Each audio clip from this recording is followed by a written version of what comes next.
Podcast number 3. Gordy, how you doing? Gordy, How you doing? How you doing? Wait, but what? Okay, so no more the ultimate hockey podcast. No, Gordy, how you doing is me. That's my hashtag. So everything I post on social media is hashtag Gordy. Oh, this is how social media works. Wait. And what? This was homework from what? Like 4 hours ago? No, he sent this in the weekend. Like, Where have you been? Like I want to say like Saturday or something, or Friday. Oh, you're busy, right? Well, I'd like to think so. Yeah. Jingle. I came up with something. Oh. All right, ready? Mm-hmm. Shoot, scores, crowd roars. Na na na, hey hey, goodbye. I love hockey till the day I die. I like it. Nice. Okay. Add a little banjo, Nice. yeah. We can have it. No. You like it? We bring that to. I talked to Joe and Tony today, or Joe today about it. And Yeah. Let's make it cool. They said, okay, like, what type of taste? Not like, sure, just give us something to run with, and we'll do it. And there it is. Perfect. So we just have to give them Okay, well. something. Yeah, no, that's great. All right. Cool. Handled. Yeah.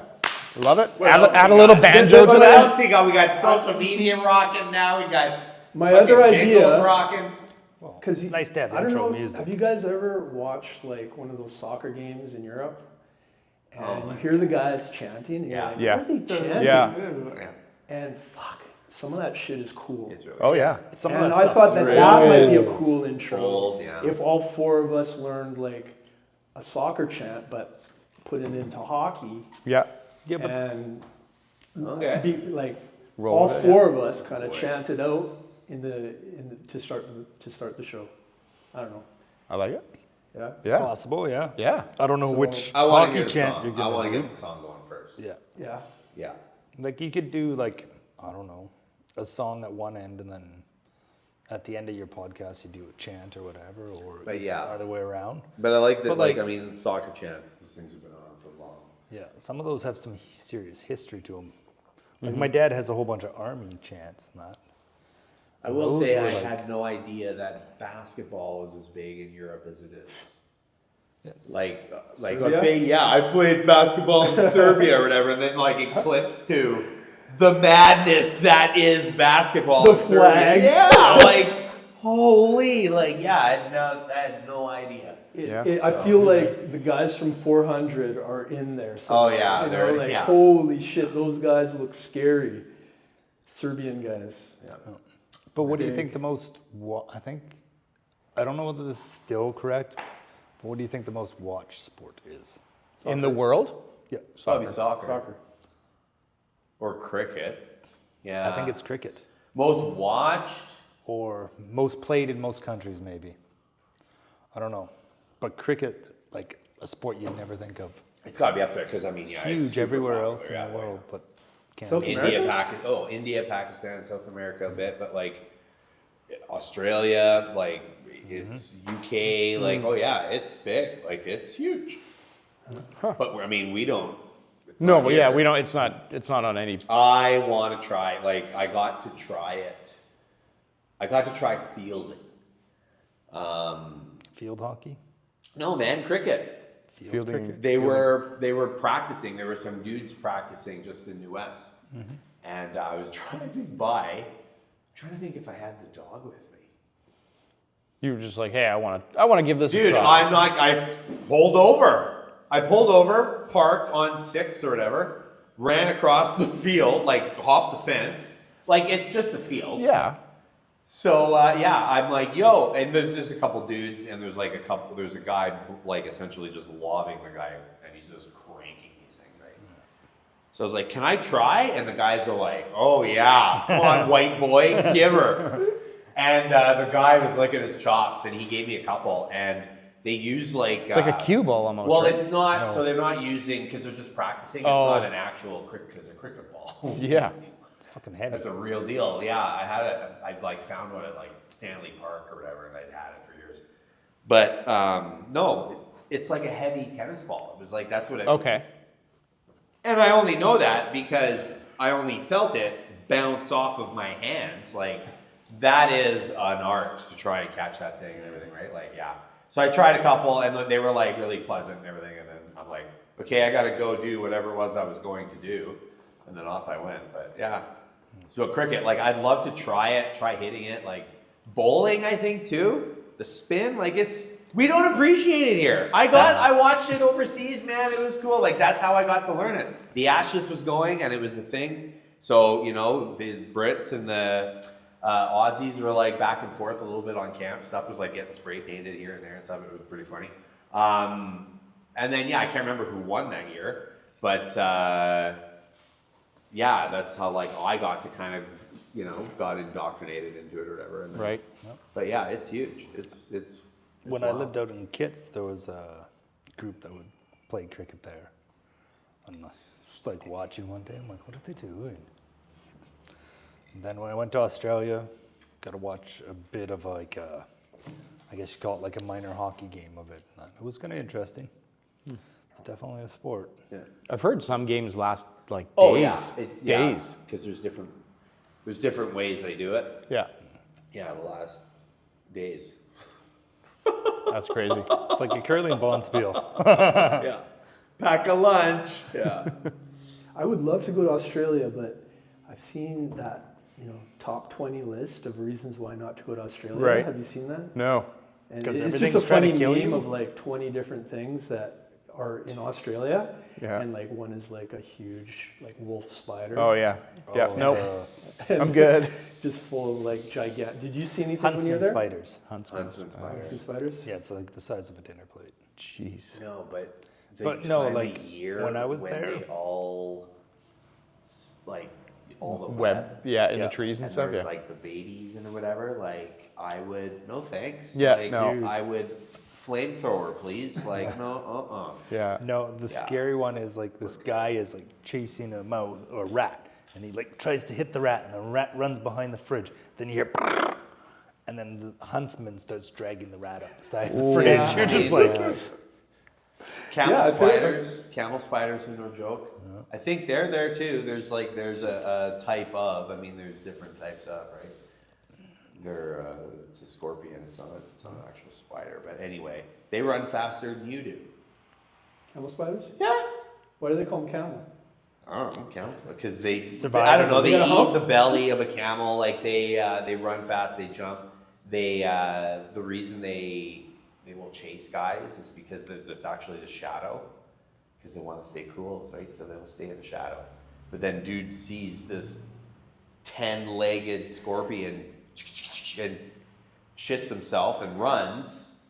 Well, then It the scorpion runs to chases follow. the shadow because he wants the shadow, and the guy thinks it's chasing him. And yeah, I threatened to shoot one. I said, if anybody brought one around me, man, I was gonna fucking start shooting. And then the guys captured one, and we kept one as a pet for a little bit. Anyway, yeah, Australia, the rule is if it runs towards you, kill it, ask questions man, later. yeah, they're so scary. I was helping a buddy doing floors, and in Australia, they don't have like anything under their house. It's just like empty space because it's so hot usually. Right. So I'm helping him with the floor, and a knothole falls out. Like a knothole like this goes thunk through the floor. I look at it, and I'm like, go back and step back to do my next pass. Fucking legs come out. And this spider about this big crawls out, and I just drop the sander on it as it comes towards me. And my buddy's like, what was that? Because it's like, clonk. Looks over, I lift up the sander. There's this mush just like, into the floor. He's like, don't worry, we'll sand it out. But yeah. Whatever viewership we thought we had, we've lost. like, oh yeah, what fucking hockey and that? Oh yeah, spiders and fucking arachnids and this and that. Oh god, Jesus. But yeah, We can edit it out. Yeah, no, well, whatever. In Australia, though, everything's out to kill you everywhere. Yeah. In Canada, the only time you have to worry is when you're outside the city. Yeah. Then it's like, oh, you're out in the dark, side roads, camping, going home. Way out there, oh, it might be a wolf, it might be a cougar, it might be a bear. Okay. Yeah. Well, how do we segue this into hockey? Spiders and Four Nations. So that's what you guys want to talk about. I guess well, do you I think didn't watch Australia one will game. We but can I'm proud talk of myself. about the ghost spider that is Elias Pettersson. Oh shit! There you go. Like, I didn't watch, so you guys so go ahead. as I was leaving work, one of my buddies comes up to me and he's on his way out the door and hi, and he just laid into him because I mean, I don't think he was plus anything. No, he was non-existent. Yeah. He was a fart in the wind. Yeah. Didn't show up. Oh boy. I watched. So it's not a good look. Like, you know, it's been a lot for him as of late. He's been in the Vancouver media. He's been in, you know, media in the NHL and what have you. And you know, this is him away from his team. This is him kind of with, you know, doing another thing, right? Like, he's kind of out of his element still here a little bit. Like, not that I'm cutting him slack. I'm just hopeful, right? Like, it's, you know, I hope when he gets back and he gets the Canucks uniform back on and a little bit more of like stability in his life, you know, like, because he's still a young guy. Yeah. There's a lot of things happening here for him, right? So he gets back, he gets a little more stable. He kind of like, okay, Breathe.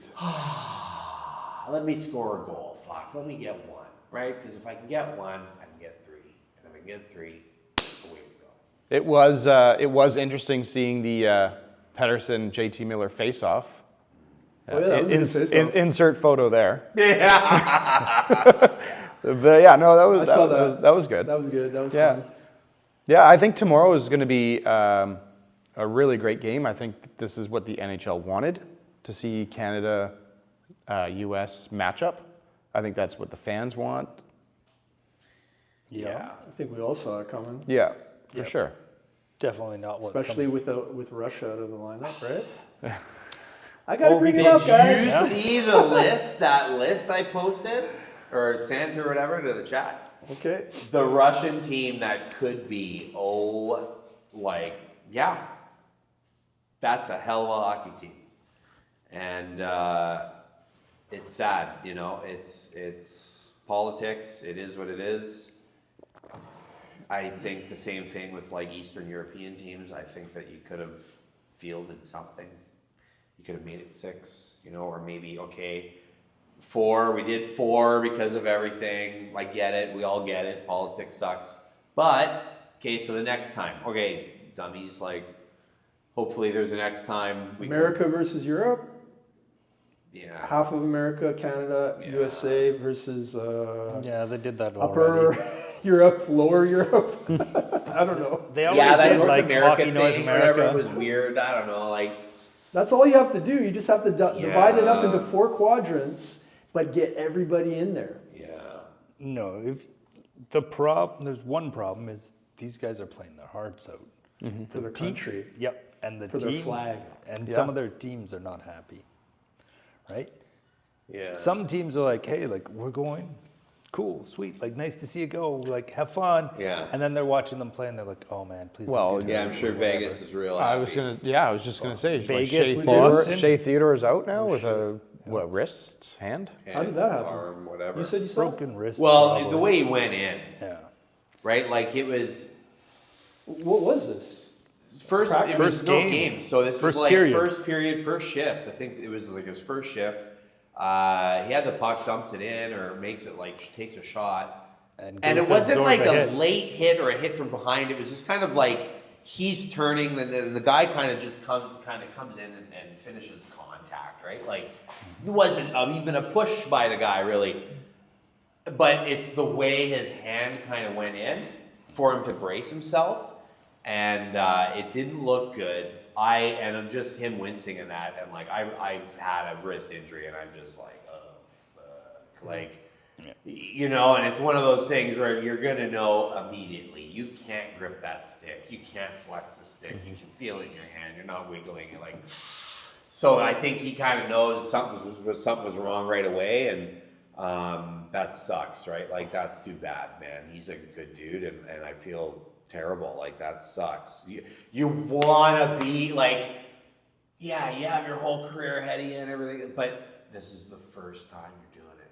Like this is the first big time that we've had best on best in a while, Yeah. and that's you know. Yeah. And that's the guys in the state. Like that's, you know, unfortunately that's not Hughes right now. Unfortunately, you know, that's not Tom Wilson, he would look pretty good in a Canadian uniform tomorrow, boy, let me tell you. But but this is kind of the shakeup for the Olympics. And these guys will be ready then, and we're going to have a rush of them, hopefully, or a federation of or something, because hopefully that they'll still do that. Man, if they had World War II and they had the fucking Olympics going on during all that, what are we doing?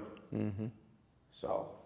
Yeah, I retweeted that because Biz Nasty posted that they should get Tom Wilson in on the lineup, and I was just like, yeah, they got so many good players, but there's no art of filling the roster with role players anymore. It's just you take the top players, but all those players are the same. Yeah. They're the same guy. You don't have any role players that add toughness and grit to the line, which you need in a hockey team. I think it was the great John Madden that said he would take 12 or 11 beer drinkers over 11 milk drinkers. Guys that would roll guys you could hang out with and be with. You're right. There isn't that anymore. You get everybody who wants to be business, and we need a coach who has the guts to pick some role players on that team. And I know it's tough because you got to leave some of those great players out, but you got to get some toughness on that lineup. If you see this tournament again, you might see that. But this was, hey, let's do a promotion. Let's do the best on best. And every team built it for skill, except for Sweden. They're just already big. But every team, they were just well, I know Crosby can hit if he wants to. I know Nathan McKinnon can if he wants to. Marchand will if he wants to. But they didn't build a role team, but that's because they're trying to promote this product first time. Maybe next time you'll see it. But all of Hockey Canada has a problem with roles. Look at the World Juniors. 16 guys that were all doing the same thing too. Mm-hmm. So I don't know, but it got me thinking back to the 70s. Did you guys ever watch that documentary about the Philadelphia Flyers, the Broad Street Bullies? Yeah. Great documentary. And then you're just holy shit. Toughness sometimes trumps out skill. So.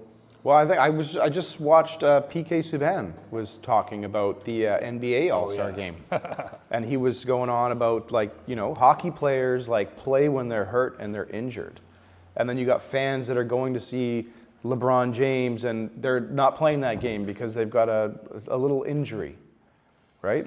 Hockey players play through the thick, right? They go. Oh yeah, there's so many great viral videos of hockey players playing through knocked out teeth. Oh, how many? What other sport do you see where you got a big slash on your face and you're in the dressing room getting stitched up and you're back on the ice for your next shift? Yeah, those are the best. Right? Football players, but the league and the associations and player safety, of course, all that plays a big factor. Stepped in. Yeah. But they've stepped in so hard that you're seeing a lot of ex-players like J.J. Watt, all the Watts, Tom Brady. Some of these guys are no, you change, it's too much. Mm-hmm. It's much taken now. away from the game now. So, but I still think there's guys, broken hands, fingers, eye gouges, whatever, put me in, whatever, arms, tape it up, whatever, right? That happens in football often too. Mm-hmm. But I think, it's because it's more gladiatorial than anything else. Basketball, there's a lot of that. Well, baseball, guys swing and miss a lot. Which is funny because you'd think they can swing and hit. Why can't they swing and hit? I don't know. Then you got soccer. Well, don't even get and then you got lacrosse. No, lacrosse is oh yeah? That one. But that's again hockey. No. They're similar. They're same but different, right? Hockey, it's like a hockey basketball combination because you got a shot clock. You're allowed to pick. Mm-hmm. Yeah, but when people get hurt there, they come back. And when they fight, it's like fighting at a bar. Yeah. It's dangerous. The NBA used to be tough. Mm-hmm. Yeah, soccer used to be tough, too. I don't know, it's too. probably before your guys' time, but I don't know if you guys remember the Detroit Pistons. Mm-hmm. Rodman? Rodman, Lambier, Dumars. Like those guys like him, guys like Barkley, like Shaq, like these were big boys, and they all had to be because Karl Malone, Malone, right? Like massive, like big bodies. Like yeah. I used to love the NBA, but something changed, and I don't know if it's the same in hockey because hockey kind of used to be like that too. Yeah. Like if you think about how tough hockey players used to be with those bench clearing brawls, and just the passion in those fights. Now it's kind of like a business, you know. The Kachucks, they come out and they're doing it to, you know, hype up the crowd or whatever, right? But back then, it was more about I fucking hate you. I'm coming to get you. Better watch your ass, right? Yeah, but back then some of those guys couldn't toe drag or stuff like that, right? They didn't have the skill necessarily. Go back to like the 60s and the 50s and that. Yeah. Like my dad used to talk about, clear the track, here comes Eddie Shack. Big guy, could hit you, made the NHL, but he couldn't stop. So it's like the game's changed and people have got more skill in that, but now you have kids that don't learn how to hit or grind it out or even just play the body really hard and their body's used to it. They're just 6'4", 200 pounds, trying to toe drag and dangle and do fancy stuff. So I don't know. What about Don Cherry's philosophy of how the instigator rule came into play and that changed everything? Now you don't have that ability to protect your players through fighting because the instigator is getting the 5-minute major, the extra 2 minutes on top of that. So it's stopping the enforcer from, you know, protecting the players. And Cherry was the first guy that said this is going to ruin the game because then you can't protect your superstars. And he said that in the 90s. And then ever since then, I've seen it fizzle away. Now there's less and less fighting. There's less and less protection. You saw guys like Matt Cook getting away with murder, knocking out fucking superstar after superstar, and nobody going after him, trying to protect him. So. And now we get guys fighting for a clean hit. Right. Which drives me nuts. That is quite the phenomenon, eh? I think if like I watch my guy get dummied from a high elbow, I'm not going to care about whether we're up or down. In that instant, I'm going to go in there and fight. And it's like get involved. Whereas if you see these bad hits where the guy's been taught that, oh, I'll stand a foot from the boards and turn my back and try and protect the puck and I get pasted, and someone goes in and fights, you're like, okay, like that's because you think that's okay, or did you learn that? Like the instigator rule, it sort of took it out, but now guys are still choosing to fight just kind of for odd or different reasons. Well, this is it, right? Like that instigator rule. Now it's like it's having the opposite effect. Guy will make a nice clean hit, but now he's got to fight because of it. It's like, well, no, that shouldn't be, you know. But anyway, it has to be part of the game, and I've had this conversation before because it's the de-escalation. So think of like a use of force. Mm-hmm. If I'm bringing a gun to a knife fight, I'm an idiot. Sorry.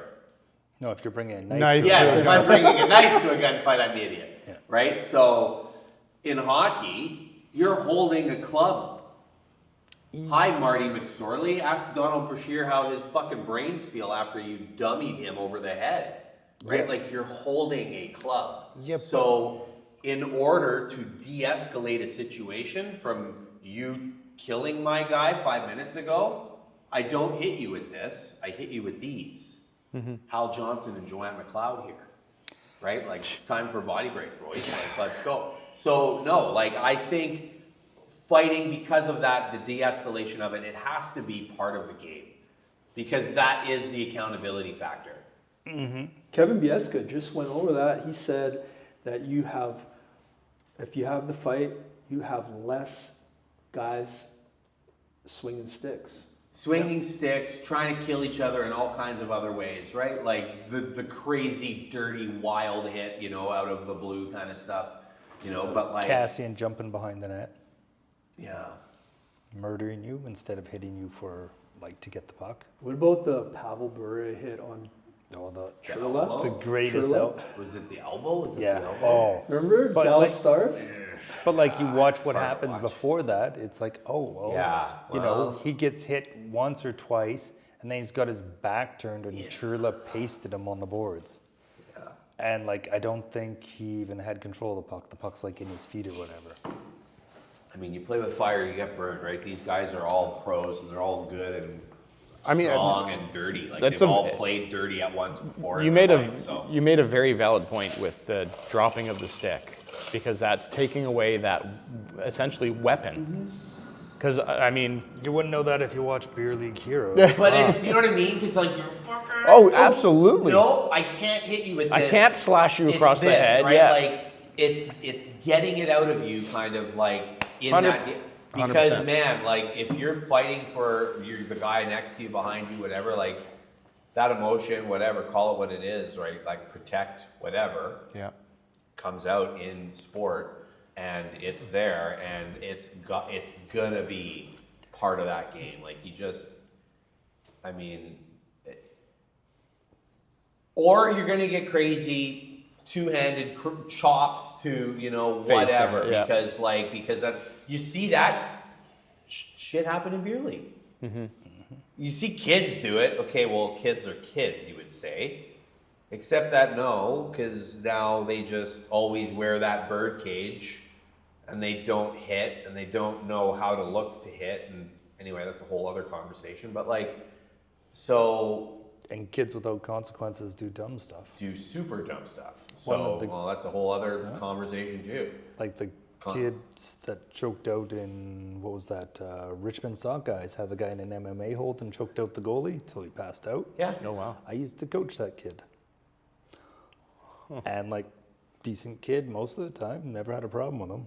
But, 5-10 years later, I'm like, what was that, 28 game suspension or something? It was pretty steep. Yeah. But what are you doing bringing MMA into hockey? Yeah. You never learned consequence somewhere along the way. Yeah. Yeah, it's terrible. So. Is that a hard transition for kids to go into, playing minor hockey with no hitting, and then going into a division where there is hitting? Yeah. Do they know how to take that hit? I think they do it too late. What's that? I got killed. Yeah. Midget, been in net all my life. I can play out, sure. Yeah. But when I moved to a new association, and we had 4 goalies, or 3 or 4 goalies, forget what it was. So it was you'd play 2 games out, and then you were back up for a game, and then you'd play in net a game. Mm-hmm. Welcome, hey John, go play, it's full contact. I would play D, I would get hit at the blue line, pick myself up at the hash marks. Shake my head, get up and go again. Luckily, I was light and indestructible, 140 pounds. Mm-hmm. But yeah, you get destroyed. You just don't have the know-how or the instinct when it's happening. It's happening. So it's happening too late. Right. Yeah. For a number of reasons. So I coached a couple of years, minor hockey in Burnaby, and then. So they were, I'm trying to think. First year they were older. They were they weren't driving. So I think they were 14, 15. And then the next year I took over. It was the younger division. So they were 13, 12, 13, whatever. Right. Yeah. And they changed names and stuff. So I can't remember what. But all I remember is, so both leagues by that point weren't hitting. My guys weren't, I don't think. No, they weren't. But they were going to be. The next year. So that first year I coached with the older kids, that was the first year they're hitting now, right? And they're only hitting in rep, which I agree with. If you want to play, if you don't want contact, you can play house league. Okay, cool. If you want contact in house, maybe there's a spot for you, but there's probably enough rep teams now that you'd find a spot by that point. Anyway. My point is, okay, so there was a kid on that team, Josh, a monster. Like, the kid was a stud defenseman. Like, I hope he's still playing somewhere because he's going to be big. He should be, right? I hope he's healthy. But he played football too, so he knew how to hit guys. Yep. On defense and that. And, like, unfortunately, two things. One, he would kill guys. And it was, as a coach, you're like, this is perfect. Like, he's doing his job. But it was like he was almost playing to the hit too much. You know? Like, so it's like, oh, no. It's like, I love doing it in NHL 94, baby. Yeah, get the puck. Wham! There's my hip, right? Like, I love that shit. That's kind of what he was doing, and it was taken away from his game. But other guys would see it, and now they're trying to imitate it because, right? Yeah. But Look what he did, I can do one. yeah, and now the other thing is he was like a thick kid, so like whatever. But like there are kids that aren't. And so the later you get more, I think you get more discrepancy or whatever, right? Whereas if you're 8, like, no, I don't think I want to see 2 8-year-olds hit each other. I mean, I kind of do, but like, they're going to learn how to do it and they're going to be way more mature about it and then carry that into being 10 and being 11, 12, 13, where now it's just part of the game. Right. And now where when there is a big hit, awesome. But you're not getting the fucking guy holding the hit stick waiting to hit, right? Like, because he did that when he was 10. Yeah. He's past that phase now. And everybody's rubber when they're 10, right? Like, you know. Yeah. I coached, same as you, and I coached through, I think it was when I first started, Adam Rep was body contact, not hitting you to go like rub them out on that. And then the next year they changed it. It was no contact in Pee Wee. And then the second year Pee Wee, they changed it again or something. But like you had kids that like were learning how to hit and playing like body contact. And then they went the next year and they're in non-contact. Not know how to do it anymore. And they were like, okay, like some of them excelled because they were the skill low guy. But then the next year it came back and they're like, some of them were just so far beyond. And the earlier you have it, I would say like 10, 12 is the ideal spot to have it. Because when they're 6, 8 years old learning how to hit, they get, I'm gonna hit. They get excited and they're not in control of their emotions enough yet. Yeah, like, whereas like for sure. At 10, 12, like kids are reasoning, kids are thinking, they're being challenged at school, and they're thinking when they're playing. And there, like you still don't have that growth spurt distance.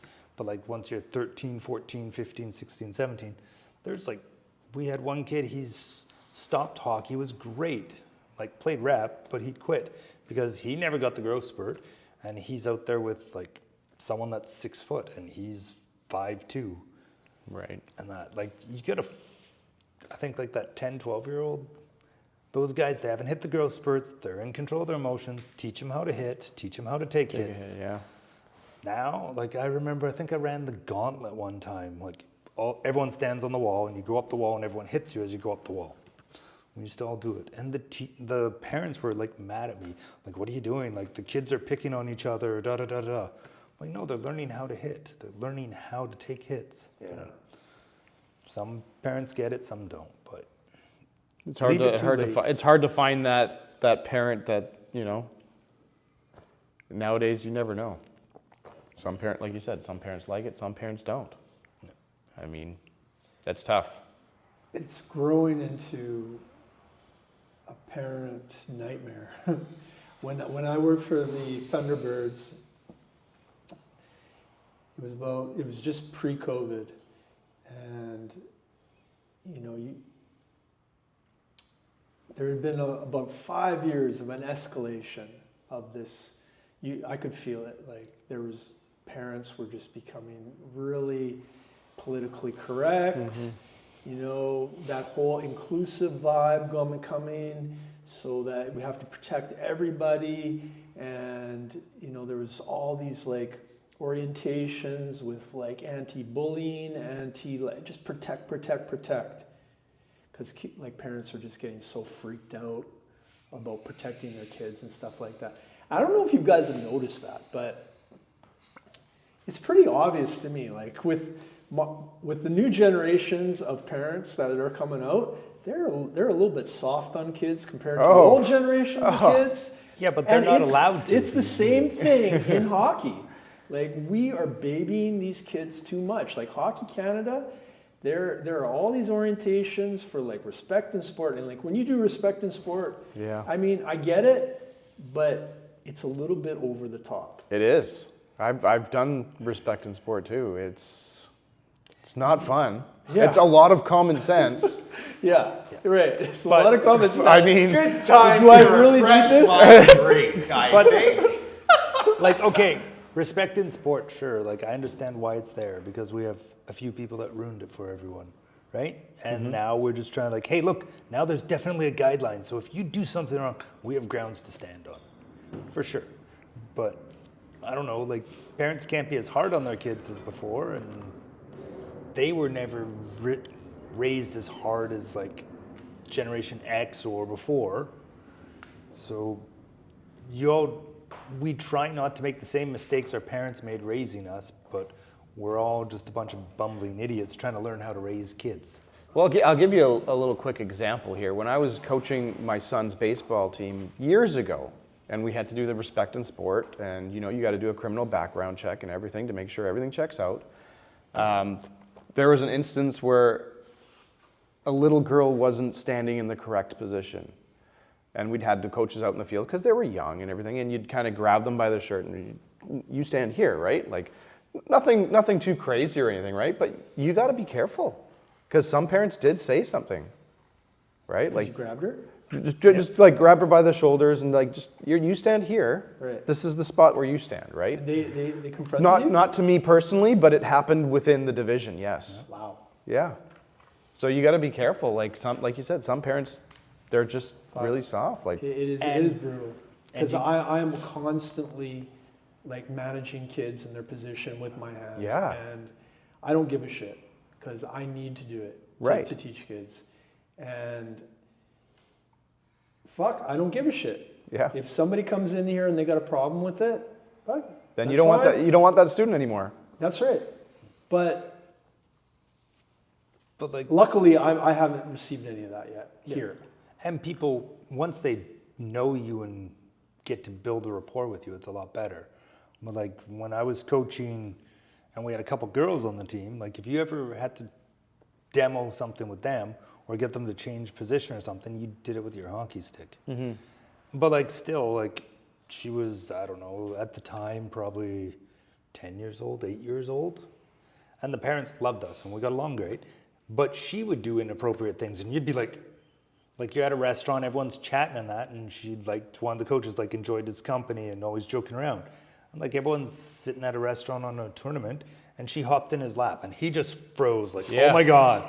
And looks at the parent like, Get and your the kid, parent's get your just kid. like, whatever, like, I know you, it's okay. But that's uncomfortable for the coach, for sure. And the problem is, the reason we have a lot of respect in sport things is, if you get a parent that's mad at you or a kid that's mad at you, they say one thing where you were not following respect in sport, and you're screwed as a coach. Yeah. Respect in sport, like, it teaches a lot of common sense, but also teaches you, like, don't be in a room alone with a kid. Always two people in there. Right. You're not supposed to touch athletes. You're supposed to use this stick or, like, try and demo it. Don't ever grab them, stuff. Mm-hmm. But there's kind of reasons why. And, like, I never worried about it before when I coach. Then I listen and read respect in sport, and then I'm like, kind of like, someone could get me in trouble, so you change your ways. I mean, all I'm gonna say is, don't forget that I guess they have to fucking talk to the lowest denominator, right? Like, I mean, yeah. Good point. Yeah, but like, But like, how many times have you had a bad parent that you didn't like when you were coaching? You got along great with the kid, and if that parent had any chance. I'm with you, man. I've been to these big seminars. It's and so it's yeah, like I mean, and at so many different levels, right? But you know, like when it comes to sports, like I think they have to vet out the the whole coaches. purpose of it. They still have it all the way up. Like there's lots of The instances moment- at even pro levels Listen. where they're having problems. Listen, the moment it doesn't matter if you win or lose, as long as you have fun. Yeah, but you gotta hate fucking losing, right? Like everybody hates losing. Nobody likes losing, no. So that's what I think we're forgetting a little bit, like with all the participation awards. Like seriously, Yeah. right? Like I grew up when I didn't make a team, it fucking sucked. Because now I'm at school on the AA team. The cuck to this other cocksucker because his dad was friends with everybody, right? Like, or whatever. Because he was, anyway, I don't want to talk about it. But shit like that does happen, right? Like, Got some issues? maybe. Fuck. Anyways. But no, like, where were we? Fuck. Now I'm all emotional about my childhood trauma here. Participation trophy. Yeah, team they're instead of garbage A. because Yes. it takes the drive away. It does, and when they play in an actual tournament, if they're been getting or not keeping score or anything like that, and then they enter an actual tournament and they come even second place. I've seen kids crying because they didn't win. Yeah. They've won all year Yeah. long. Everyone's a winner, and then they play in the big game and there's a loser. Yeah. When kids come here, I play kids, and it's win or lose. I teach kids how to win. I teach kids how to lose. We have a score. I make things fair. So if I'm playing like a 6-year-old kid, I'm gonna fucking make rules so it's hard for me to score. And then I'm gonna make rules so it's easy for him to score. But I still play to win, just so the fact that that kid knows that this is a challenge, and he's got to try hard.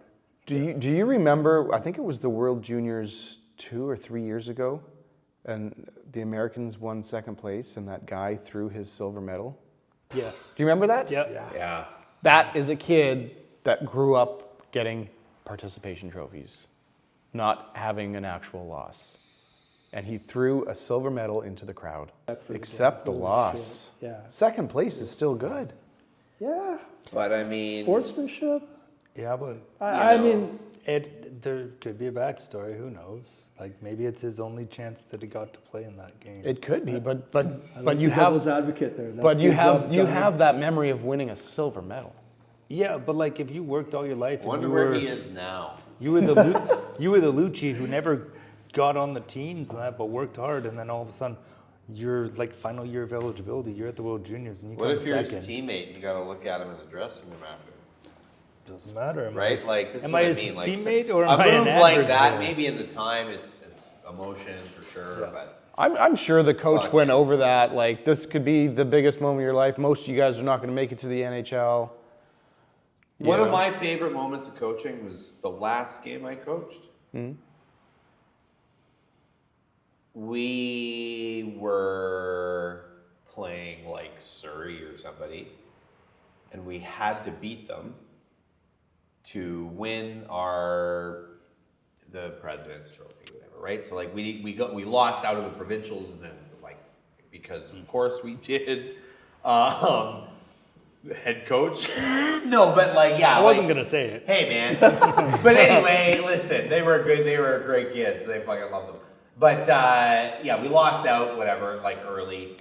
So then you get put into like the certain President's Cup, whatever it is. And we fucking dominated.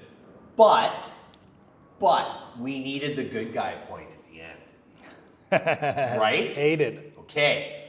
So I remember I could close my eyes and I'm right there. It's late in the third period. And we have, like if it's 8 minutes, I think we have like 6. To get the good guy point. Yeah, like so if we can get one more, but only a 2-minute, and that's it, kind of, and fucking, you don't want to like risk it, right? And we were up in the game because we were a better team.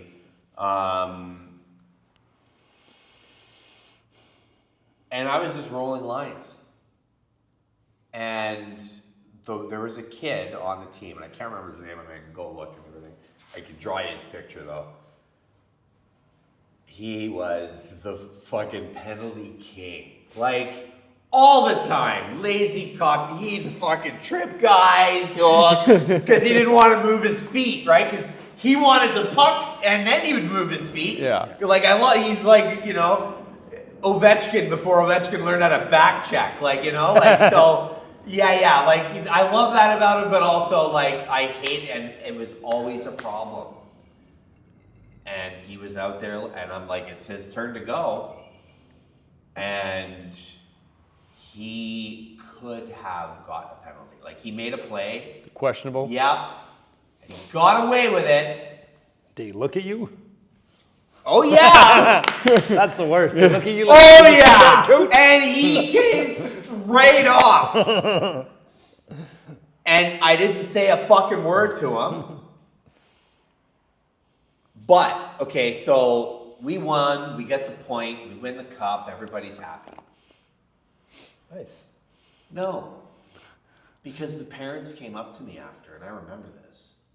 And it wasn't just like his parents. It was like a few of the parents. And they questioned why I was just rolling the lines, why I would put him on the ice, risking that point. knowing what he's going to usually do. Yeah. And it bothered me, and I said it, and I think I said it like to the room or what have you, because I think I brought everyone in because it was like, we want everybody's happy. But I made a point in saying, like, we were going to win as a fucking team or lose as one. Yeah. All of us together. And I was crushed that, like, the fucking parents of the kid didn't really realize that. Like, you're the parents, right? You should be like, oh, he's on. Hopefully he pulls this together for us. Not, oh, what's this coach doing?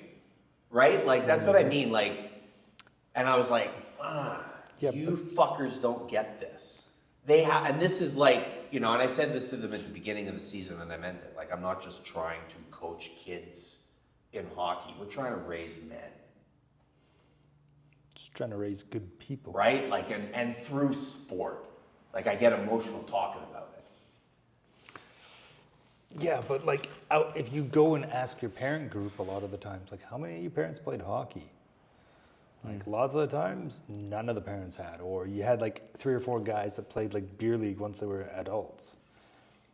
I think we had maybe 2 guys that like played serious hockey when I was coaching. Of all the years I've coached, we had like maybe 2 or 3 parents that had serious hockey backgrounds.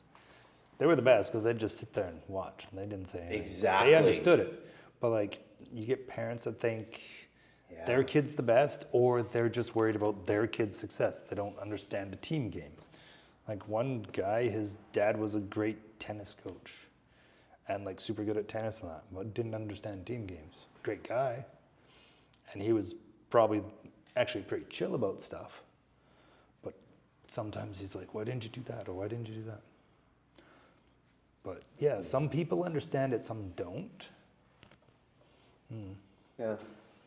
Yeah, I mean, it sucks, but I remember that as like a really like coachable moment, like, but unfortunately it was like for the parents too, I felt like, because when I said that, I felt like some of them were like, you know, like, yeah, guys, you know, like, cool, but hey, we still won and it was all good, like, and it was, right? But I was just, that was kind of a moment for me where I was like, coaching, parents, yuck, right? But anyway.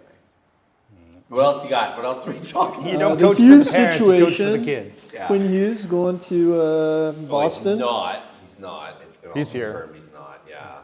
But Here as of today.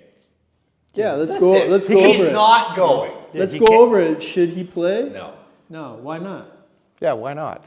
Because the rules say you Why can't. not? Can't wait to fight you right there.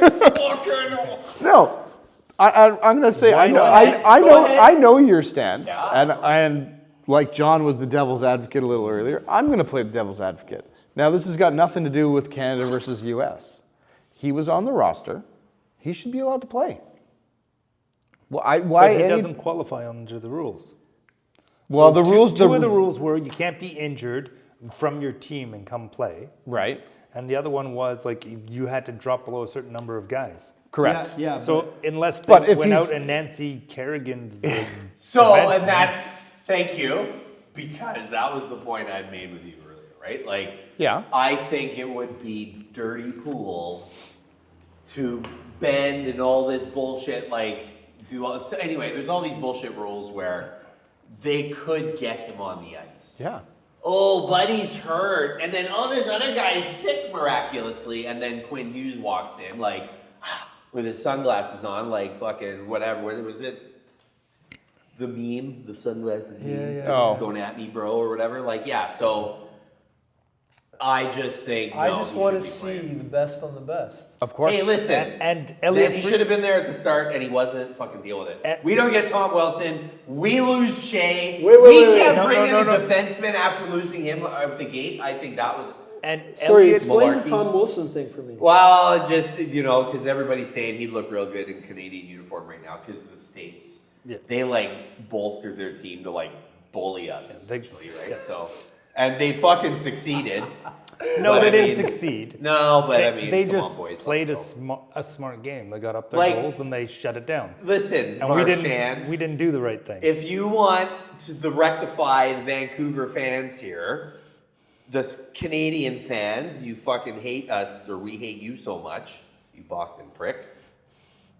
Fight someone tomorrow. I want to see you. I want to see the rat fight. Can you just fucking hold on to Kachuk? Just hold on to that cocksucker and punch him in the face. So who would you take out for Tom Wilson? Yeah. Oh fuck! Don't make me make that choice. Well, Is it Marchand? that's what you're talking about. Like, it's not that anyone else. What is he? Is he center? He's wing, Is he winger? usually wing. He hits. He's having a hell of a season. He hits. He shoots. And he Washington's skates, top of the. but he's got a fucking habit league. of getting penalties and he's got a habit of crossing the line. But I mean, So it's the X factor, right? Like you can't coach size. And just having a guy like that on the team is going to set a tone. Who's going to set the tone, boys? Who's going to set it? Matthew Kachuk. Ugh, make me puke. Fucking come on. So I think it would be nice to have a roster spot for someone like him moving forward, right? Shea's a big boy, but I don't know that he's a big fighter either. No. Losing Not a him really fighter. sucks, and that's the other thing. The rules around how we add and subtract dudes, maybe they just have a bigger roster next time because this is kind of stupid. if they go with Olympic size. Yeah, right. Because I think that's just the problem here is we're not doing. the proper This is the first year, so they got time to rectify this, Yeah. and obviously we're not going to see it next year with the Olympics coming because I don't think they do the All-Star. They don't do the All-Star break during the Olympics, But right? let's take Also the be- Olympics also be- as an example. Do we put in some enforcers? If you're, Does a coach have the balls to do that? depends. Where's the Olympics? Is it Olympic ice or NHL size ice? That's going to make a big difference. Yeah, it does. It does though, because you put an enforcer out there and he goes to hit someone and someone peels away because there's another 5-7 feet. they're not gonna. Yeah, And they're not allowed to fight in international hockey. Well, like that, that's the thing. right? Is the rule set for fighting? Yeah. So, By NHL maybe rules, you don't have a Tom Wilson because he's maybe not so fleet of foot, but you have somebody who can move and hit. I mean, Wilson's like you said, he's having a good season and everything. Don't get me wrong, bro. You're a big boy, I get it. But put somebody else in there. All right, who are But the other anyway. ones?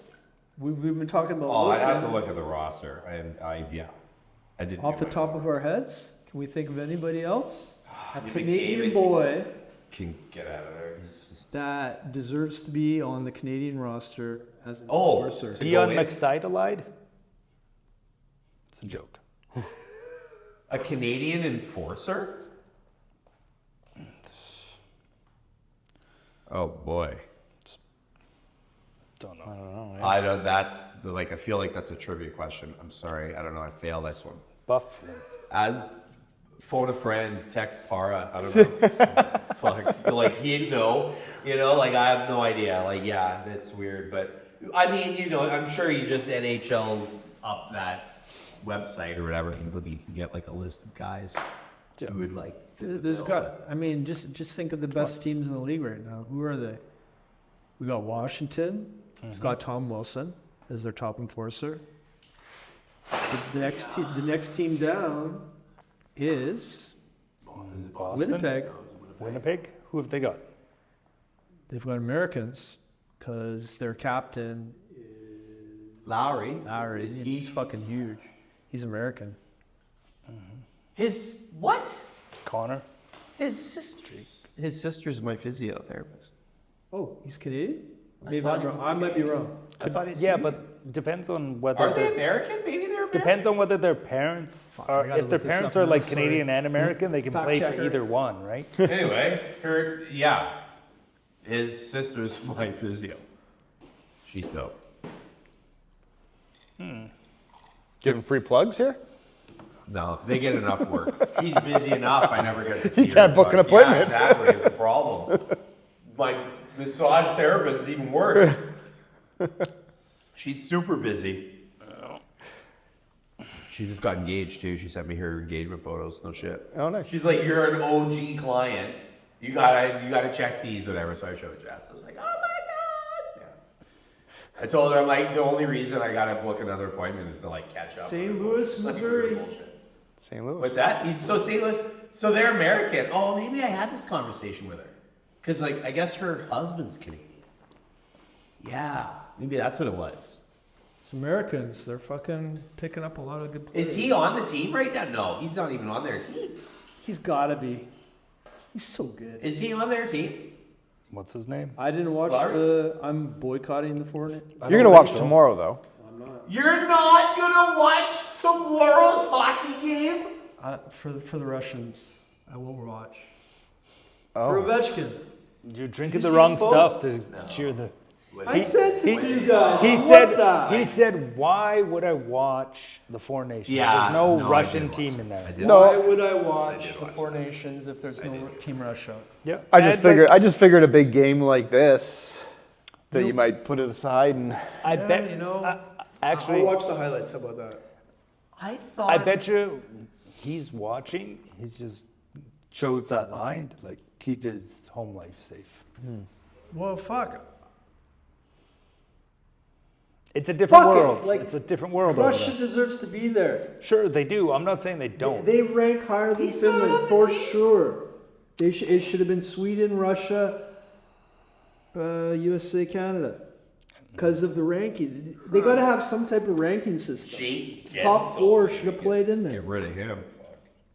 If they had done it that way, where they had kind of like done the rankings and they said, yeah, Russia's definitely a top three, they got to be in there. Austin Matthews. so if they kept the four, like not next year, but the year after, they kept the four: Finland, Sweden, Russia, or sorry, And Canada, I U.S. watched, because I believe no, Russia was it.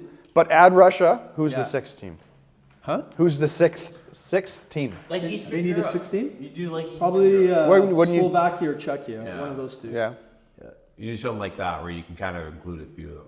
Czechoslovakia, unite. That would be cool. Yeah, although they hate each other, I don't know. Do they?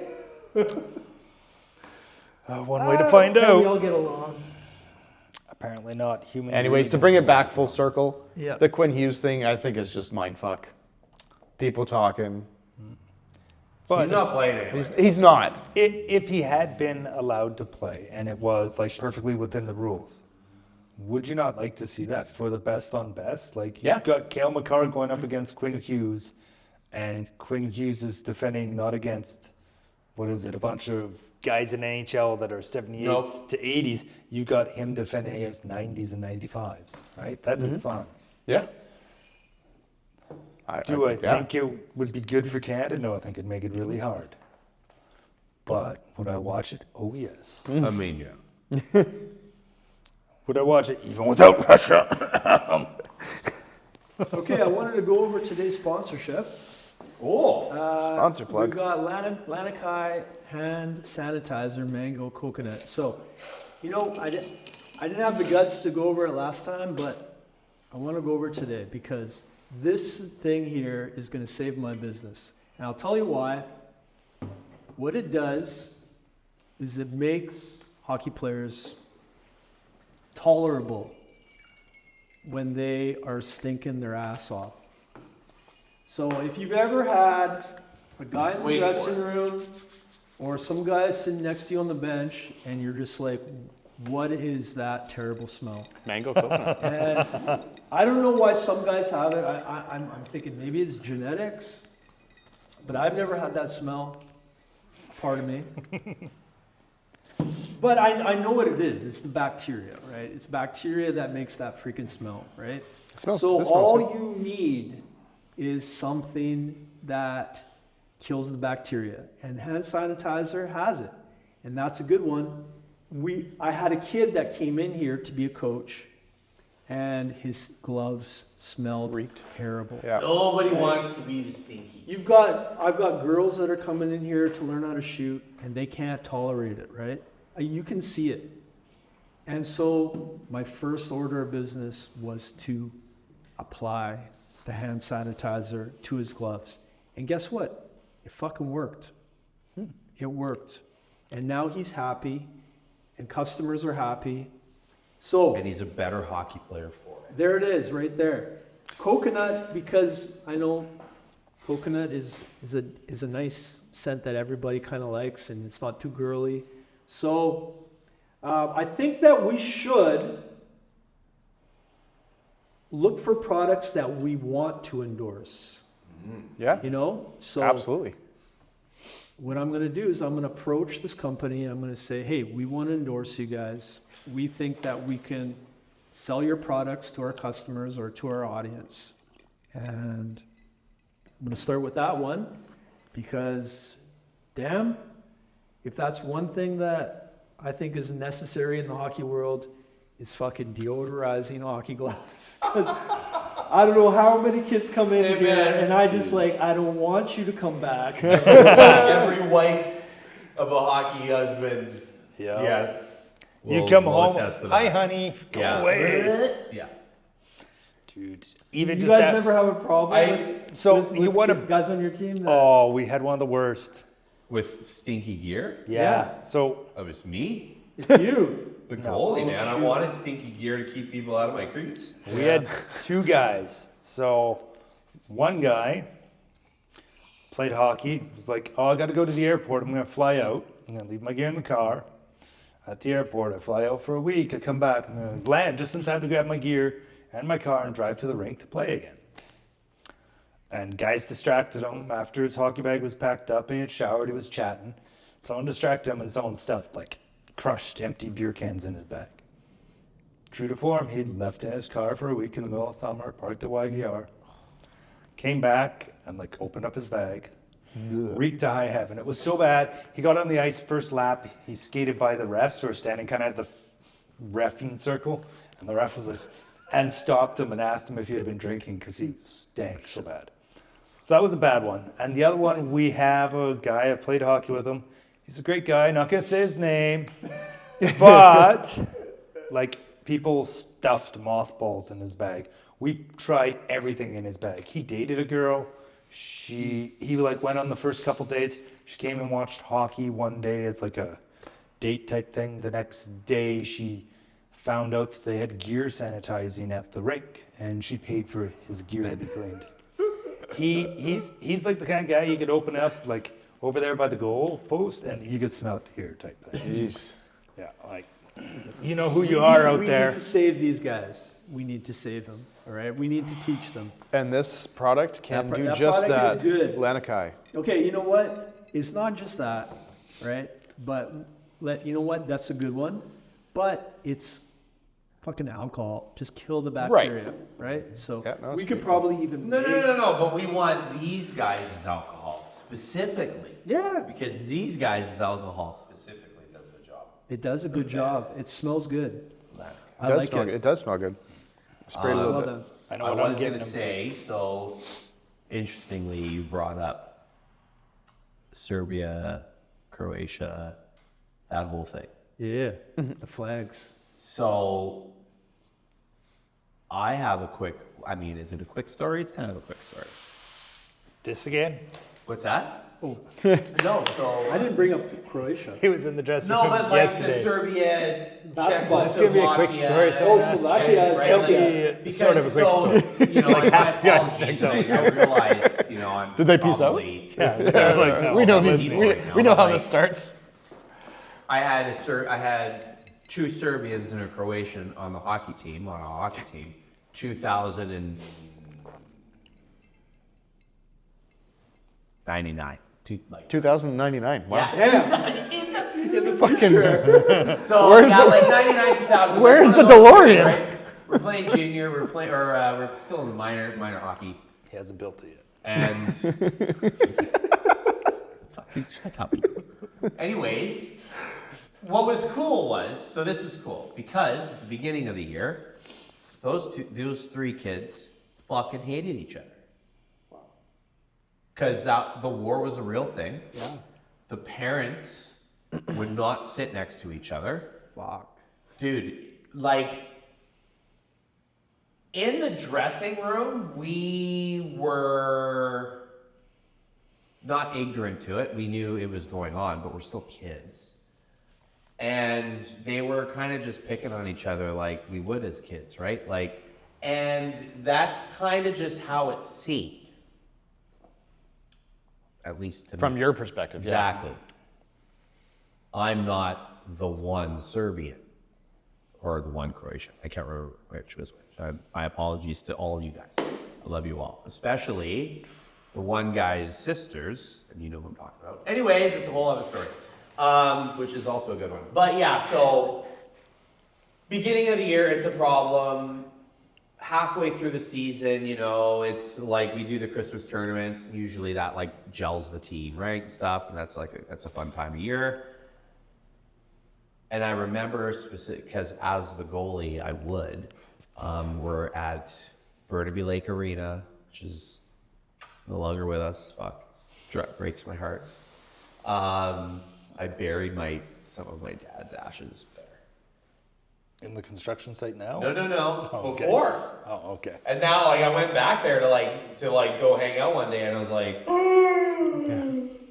so I'm gonna have to go back with some more ashes when they're finished. Anyways, yeah. So late in the season, like one of the later games, maybe in the playoffs, one of the guys gets hurt in the corner. He gets like rammed, it's a dirty hit from behind, and it's the smaller of the guys that are out there.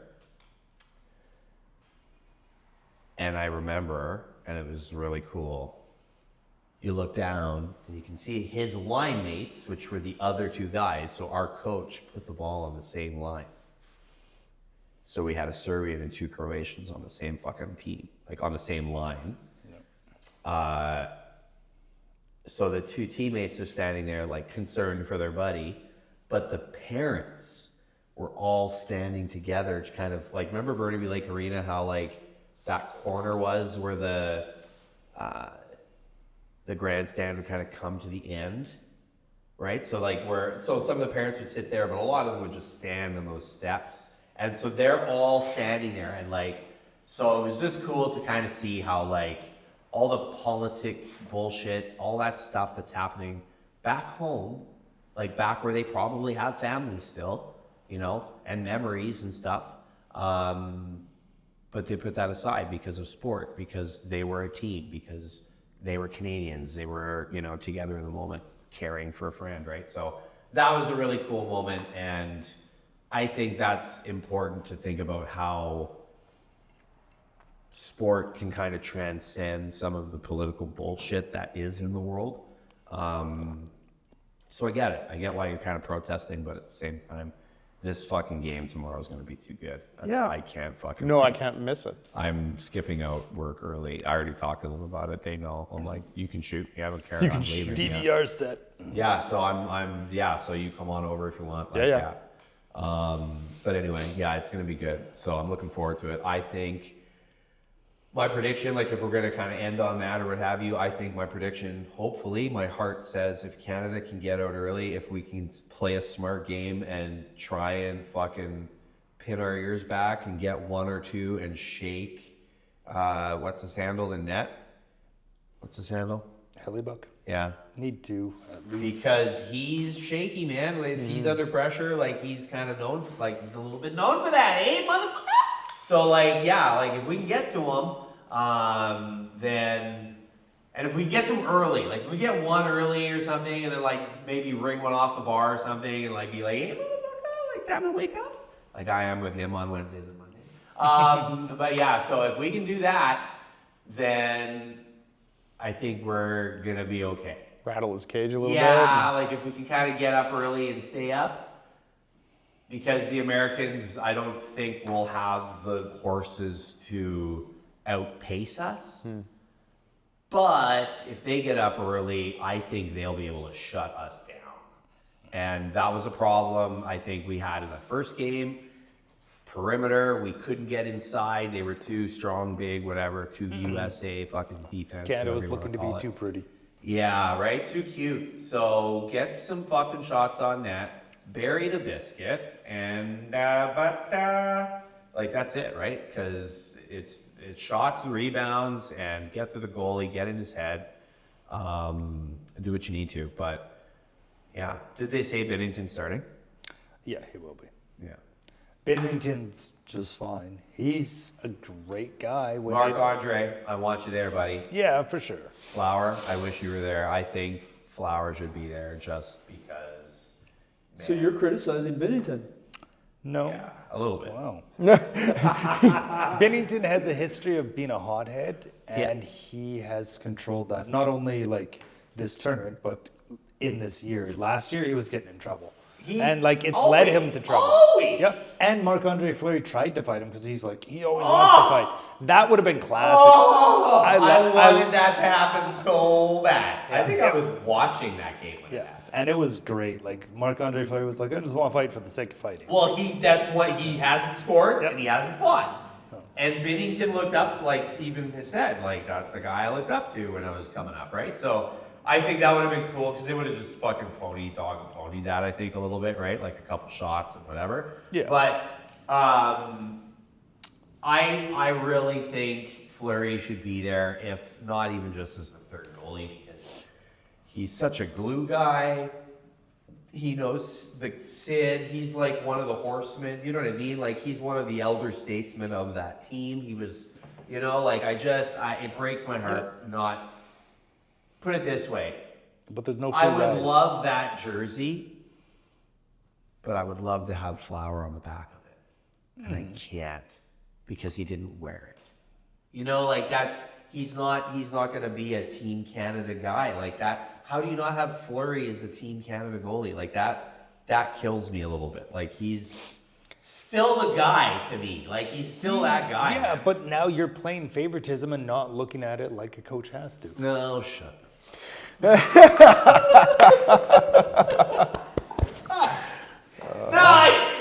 Dude, man.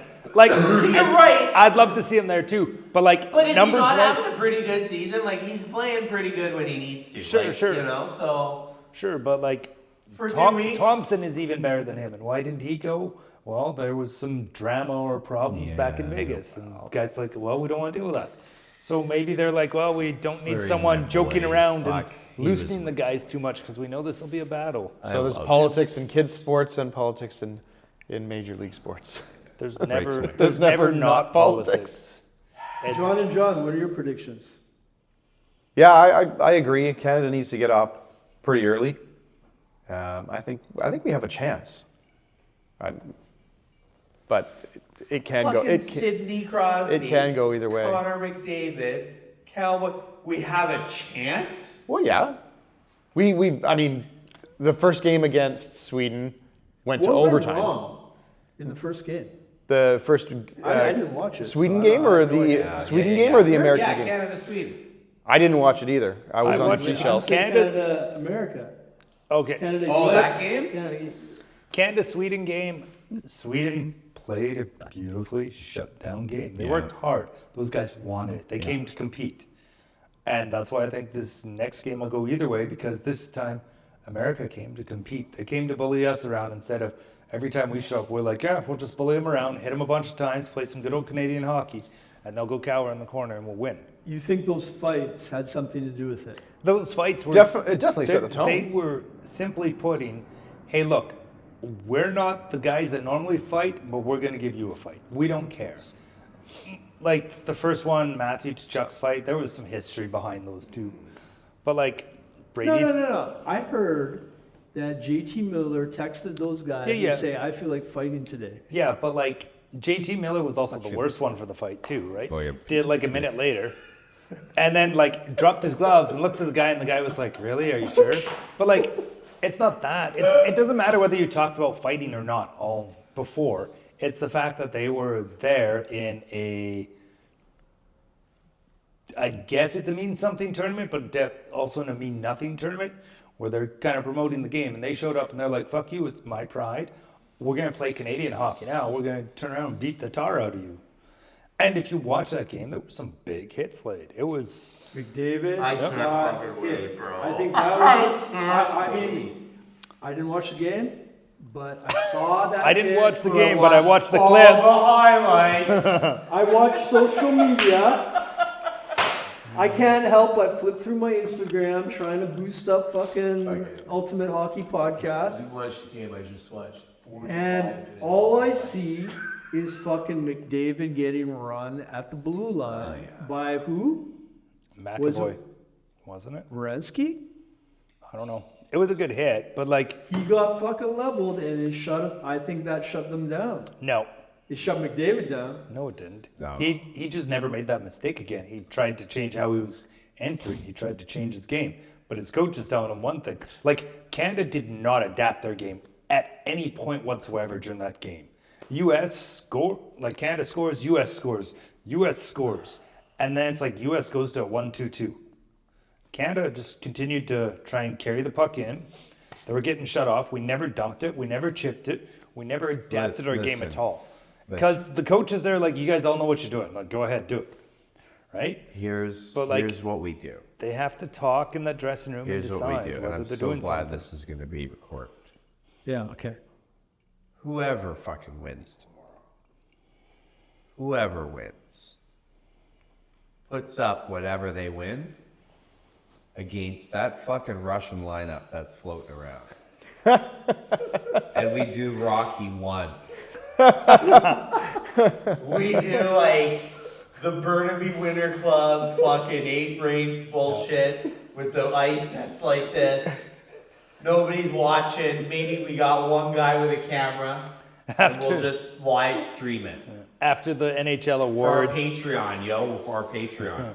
And that's it. And we just do one game. Because I'm here to say, that would be a hell of a fucking game. I wonder if you could sim a game on like NHL. Yeah, you could if you made the Well, trade. I tried to sim I the know, race game, and I couldn't do Yes, that. yes. So. That's football. Yeah. But hockey, it would be interesting. Lots of people simmed the tournament already. It was in NHL 2025 or whatever. Okay. People have simmed the tournament a whole bunch. Yeah, I'm sure. It people always learn came that down to shit. Canada, Are you US. kidding me? Internet nerds touch themselves doing it. But Fuck, man. EA Sports. Yeah, let me fucking EA Sports. Oh, the fucking time on ice versus the fucking shots percentage.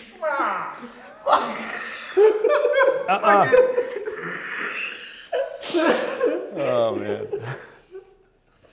Times is Sorry, I was at the outside my head, please. Holy shit, that's fun. But yeah, no, for sure that's been simmed the shit out of, right? Oh Like, yeah. Cup All right. winners. Hang on, don't shut it off. I'm just curious here. We're getting this on. show. Undergrads or Yeah. for undergrads? Yeah. So What were we talking about? Has EA Sports Oh, no, simulations ever been right? That would be something to check. No. Because I know EA Sports, they're like getting so accurate on some of the stuff. Yeah, but they'll run like 10,000 simulations, And then it's like, oh, out of these 10,000 times running the cup, the U.S. won or whoever won, and then they give a prediction. Every fucking time I hear Yeah, but we've run 10 million simulations, all I think of 2011? is Dr. fucking Strange. Oh. Man, that's impressive, bro. Right? Like, you know what Yeah. I mean? Like, oh, I run all the things, and Yeah. there's one thing. Who knows, right? Like, we'll see what happens. Sidney Crosby can go out there and score 3 goals real quick, and then who knows what happens, right? So, yeah. as Well, for aren't U.S. the Americans Russia, injured anyways? Like, it's gonna be a fucking shit show. Or... Brady's questionable That's sick. still. They're saying there's like an illness running through. Oh, So- a spot for Quinn Hughes. Perfect. But aren't the Kachucks out? Matthew Tkachuk They're said both- he might play. Brady was still unknown. I mean, Brady didn't skate today. doesn't that make it over? No. Well, I mean, it's all cloak and dagger bullshit. Upper, lower Come body on. injury, right? Like, Matthew played with a fucking broken sternum in the playoffs, like the year they lost. Like that guy's gonna play if he can. They'll Americans both lose play. their 2 top don't players. build him up. I Yeah, can't but stand like you have to worry about whether the teams are gonna Hey. let some of them Hey, play. Hey, don't build him up. I can't stand him. I Kachuk? No. he I sucks. do not Shut up. like the way he plays. I don't like the way he I like the way he got ragdolled by Cassian. Yeah, I should wear my Cassian jersey. I don't like the way he's Wear it fucking tomorrow. I don't like the way No, he's Friday. We're a doing Friday? Sure. little Yeah, let's do one Friday. I don't like the way he turtles. He doesn't want to answer for a lot of stuff. He only instigates, gets involved, gets the guy the penalty, and then doesn't answer. Like if someone challenges you, fight, just like he did when Canada-US first game. Hey. We want to see more of Matthew Tkachuk doing that, just so people hate him less. But he Because dropped the puck. He dropped the gloves there. But I respect First, right? him So- for how well he can play hockey. I don't respect him for the way he It's plays the same as hockey. Marchand. It's the same way Yeah. with me with him. I fucking want to run his head. But when he's Yeah, got a but- Canadian jersey on, we No. love him. Nah. Yes. I mean, he hasn't bitten You love him? anybody or Yes. like the face today, or he hasn't But, like, chewed a fucking finger or anything. But like, this is the thing. I- Right? Like, you're a mature adult. What are you doing? I think Like, you that got all of the kids watching. It's the same as like Binnington. Like, you don't roll your eyes when the defenseman fucks See, up. we've because goalies are watching you do that. we've had this discussion for a couple of years now, where as soon as dirty as laundry? soon What are as you soon doing bringing up no dirty as laundry? soon as a player puts on that Canadian jersey, Make it clean one. it's out the window. He's now on my team. He's Canadian. He's playing for my team. We said before. I brought up this good analogy. No, Chris Chelios. Yeah. Do you love him or hate him? American. But if he was on your team, No, but this Yes. doesn't matter. No, because like Matt Cook was a Canuck. yeah, I like Matt Cook. Fuck no. Fucking No, idiot. not all the time. I didn't even I- like him Like, when he it was a was- Canuck. I did. Hey, like watching him stomp guys' skates and shit, that's hard to watch. Like, that's dirty. I mean, you You wouldn't. know, like, so there's some stuff, like, I get it, you're mad, whatever, like, it's okay, but, like, it's a bad look, but, like, no, like, it's the thing, like, Lucic, or Luke, whatever. Milan Lucic. Yeah. Milan Lucic. He's a local guy, Yeah. He's awesome. and he's a piece of shit. No, he's not. He's The never way fought peop- a guy his own weight class in his whole life. Anyway, The way whatever. people My- treat him my in his point city is bad. If he put a Canucks jersey on, like, as long as he plays the game the right way, you know. But like when I'm watching like guys like now Marchand, he's the captain. He has cleaned it up a bit, but only a bit, right? Like he's still that edgy guy, and that's kind of his game. Like that's kind of because he's the size he is and his skill set the way it is. Like I get it. I get it now because I'm a bit older and a bit more mature and wiser.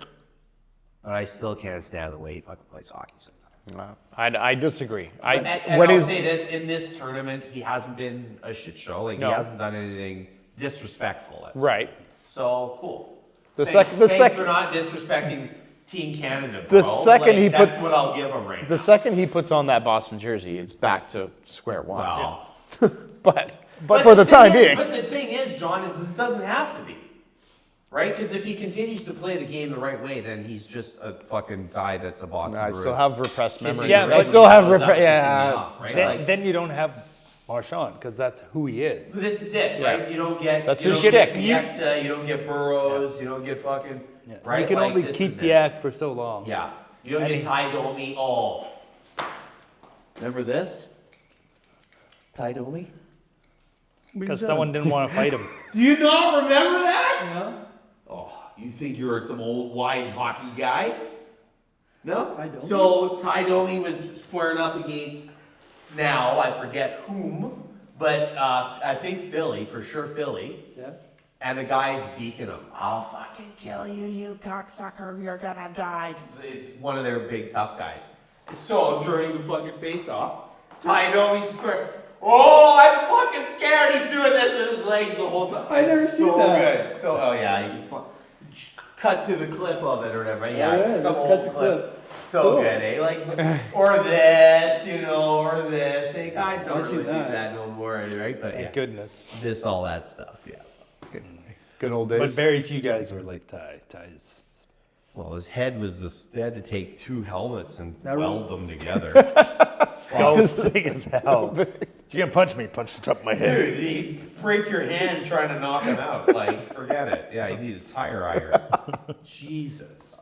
When I got to tell this story right now because when I was 15 years old, I got a job with a productions company called The Winning Spirit. It was a Vancouver Canucks TV show right before Saturday night. It started at 4:30, and the Canucks game was at 5 o'clock. And The Winning Spirit was a 30-minute show, and it was Canucks. Like what's happening with the Canucks, highlights for the Canucks, interviews, all that kind of stuff, right? So my job as a 15-year-old kid was to watch every single fucking game from start to finish, from 5 different cameras. And it was like 1993, 1994, 1995, and this is Tie Domi, Gino Odrick days. And so I'm watching these fights with Tie Domi and Gino Odrick, man. And I've got 5 different cameras, and they last so long. The fights are so long, and I have to do so much work, right? Because what I'm doing when I'm watching these shows is I gotta type in what's happening. Right. Yeah. And it's everything. Like the editor's like, you gotta detail every little funny spot, any type of like fucking expression that the guy's making, so that when I need to edit in something, I know exactly what to look for, right? And fuck, Tie Domi was the king of like details, right? He was so expressive, just so like charismatic. He was like a character out of a fucking comic book. And I was writing about him all the time. Like, he's doing this, he's doing that. He's playing the game too. He's a pretty good player. Oh yeah. He was great to watch. Yeah. And that was the Back thing then about you had even to. Gino Odrick scored goals. He Back was then you had to. great. My introduction to hockey. So that's how I got introduced to hockey. Anyway, that can be a whole fucking podcast episode in itself. But long story short, my stepdad played pro hockey. Didn't tell my mom or nothing, maybe a little bit before they started dating, kind of thing. My stepdad, right? Anyway, I found a box of his shit.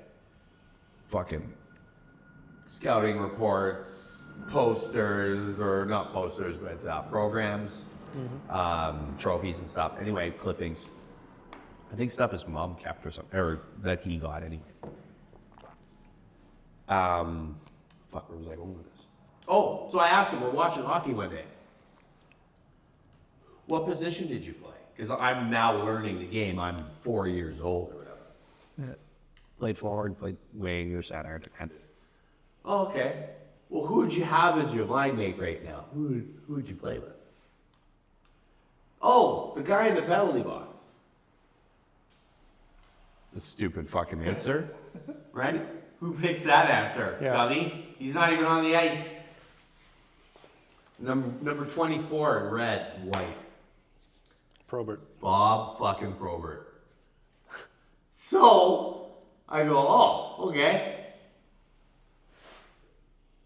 Commercial break, right? Comes back. Penalty ends. No shit. I can't remember who they're playing, but it didn't matter because he steps on the ice, grabs the first motherfucker he sees, and beats the shit out of him for like 2 minutes. He's like hitting this guy for 2 fucking minutes, just like this. And I'm like, that's your line mate, Dad? He's like, yeah, that's who I would pick. This guy. The guy who's just pistoning this other motherfucker into the earth right now. Oh, okay. But guys like Bob Probert played the game, made plays, passed, scored, threw hits, and were tough as fucking Christmas candy, right? So they're hard to come by. Tom Wilson, yeah, he's a big boy and he can throw hands and stuff, but Bufflin didn't even want to be there, and he was there. Mm-hmm. And just a beast. Yeah. But Bufflin killed the Canucks. Many seasons. Dude, man, he started as, forward or defense. Started in one position, transferred to the other. I remember being in the dressing room, and the guys were chatting about, who hits the hardest. And they're like, Bufflin, and he lets up. Morgan Riley was with us one summer, and he's like, yeah, Bufflin hit me this year. My shoulder blades touched. I'm not joking. fucking yikes! He's like, I am not joking. I compressed so bad. My soul left my body. And I've played with some guys that were pretty tough. There was a couple guys from New York Rangers that were tough guys, and they were the bubble tough guy. And they were like, yeah, don't want to mess with Buff. Oh man, I bet, eh? That was one thing my dad said was playing pro hockey, that's something that I never really had to experience and we don't get to as an amateur athlete. Because tournaments even is maybe 3, best of 3, best of 5 or something. It's never usually that much because money, ice time, whatever. Imagine having a fucking lineup next to the same guy for 2 weeks. Hey man, how's your wife and my kids? Shit like that for 2 fucking weeks? You don't want to punch this guy in the head? Oh my God, right? I couldn't imagine. Not if I'm winning. I'm and laughing. you do homework on the guy too, so his names of his kids. Oh yeah, I was fucking little Nancy and fucking whatever. Oh my God, when he told me that, I died laughing because I'm like, the chirps. Oh, and this is why I love chirping so much because it's for fun when we play, right? But yeah, I just thought of that. You're having to play this guy for 2 weeks. That's what I said. My hockey gear, I didn't care if it smelled. Nobody come around my crease. Oh, I got gas that night. Fucking sweet. Let's go. Yeah, you want to come over here at 410, motherfucker? Come on. Oh yeah, anyway. But it's okay. We don't have to come that close to scoring you. Ooh. Ho. You were He gumming played for though. Monday. When was it? Yeah, he plays out now. He used to be in Charlotte? net. Yep. Oh, okay. He used to play in net for us, and Kenton talks about how he held him over the barrel lots when he was young playing for us. But no, he came out before you left for that. He was I remember I'm playing and he comes out and doing the splits on the ice, bend and touch the ice. I was there at 15. 15, 17, somewhere in there. No, because I wasn't even driving it. Because I'd have to skate home, and then Charlotte or Ken would pick me up. Yeah. So yeah, I was there because they were he's like, oh, why are you showing up late to my class? I had practice this morning. Who are you practicing with?